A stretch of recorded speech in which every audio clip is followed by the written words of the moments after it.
morning. My backyard out on my deck. It's a pretty day here. It's a little windier today, but it's been very warm and nice. And so we're just finishing up our quarantine. We're day 12 of 14, so we're doing well, but we miss everybody.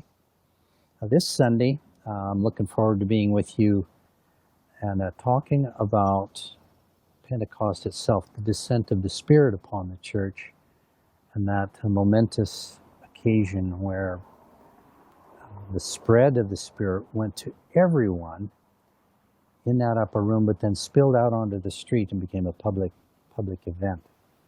It was a really significant text. There's lots of layers of meaning, lots of symbolism in it, and we'll have a good time with that. I'll put Genesis 11, 1-9, which is the Tower of Babel.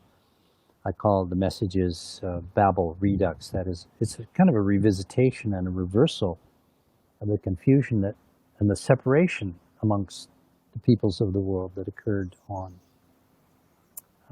that day back in Genesis 11. And so I look forward to that. It's been a real pleasure to be with you all, worshiping week by week, even though we're very far away. And what a wonderful thing that is. And I just wanted to take an opportunity to I guess celebrate together the great online engagement we're been able to keep going during our period of separation. In fact, we've seen our audience for our services are quite a bit larger than we would normally ever reach in our physical worship services. So we've managed this really well, and I think we're reaching a lot of folks. So to me, it gives us an opportunity to reflect on what it means to be the church. Just because we're not in the building, we don't stop being the church. It helps us to pause and reflect on what the nature of the church is and what its real essential components are. And I also stop to think in these days of those Christians, many places around the world, who don't have dedicated facilities or aren't free to gather openly because of various kinds of persecution. Are they not the church? Do they not continue to be the community of faith? Of course they do. So to me, this is a really valuable time for reflection on the nature of who we are. And as we face the challenges of the resumption of business within our building, we're going to have to continue to deal with that. A couple things I want to encourage you to do. We on the staff are thinking constantly about the resumption of business and how we do that safely and to keep everyone's personal safety foremost in our mind. So if you have questions about that, just reach out to one of the pastoral staff, talk to us, and we'll be happy to sort of tell you what our thinking is on these issues and how we hope to proceed in the safest and best way.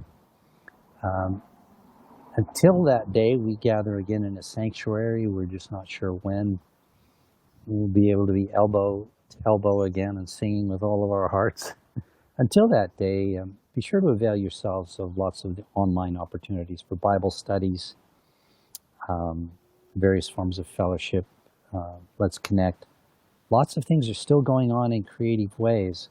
So, be sure to connect with that. And then as our ability to gather begins to open up with proper social distancing, maybe some gatherings outdoors, we're going to seek guidance together as a church how to do that in the best possible way.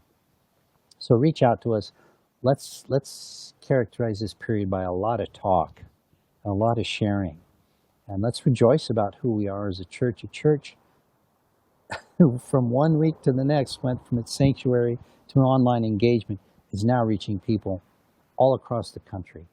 People are sharing the link, and I think it's pretty amazing. And I'm really enjoying it and rejoicing about it. I look forward to being with you and bringing a message on Sunday. And God bless you so much, and just hope you have a good week. And may every way in which we begin to emerge from this period that we've been in be a relief and a joy to you. And greetings from Christine and Max and Maya, and we'll see you on Sunday.